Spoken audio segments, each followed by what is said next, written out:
Making your business your number one client. What do you think that means? Making your business your number one. Working on it as hard as you could work for a client to get money. Yeah, yeah. Working on your business, not in your business. Absolutely, you got it. That's, and most of us don't do that, honestly. Client calls, we drop everything to take it. And I mean, you want to service your clients, but if you delegate time to do something for your business, do it. Don't let things interfere.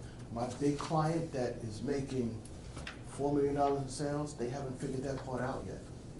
So they will not take a business meeting or not participate in our growth sessions. We do growth sessions with clients.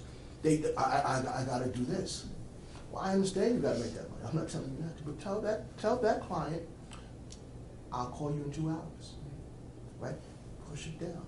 Your business is the first thing that's most important. That's your number one client, your business. Why? Why do you think your business has to be your number one client? The same.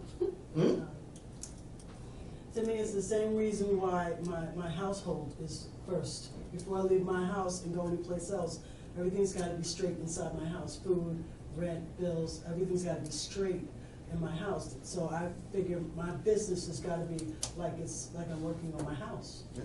You know, it's got to be first, like working on Jehovah's first, sorry. But that's how I feel, you know.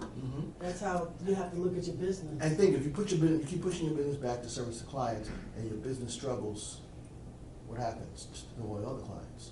You can't service them. You can't do it. You got to go somewhere else. Right, and then what happens? Your business implodes. You got to always focus on improving your business, getting your business where it needs to be, getting your systems in place, no matter what.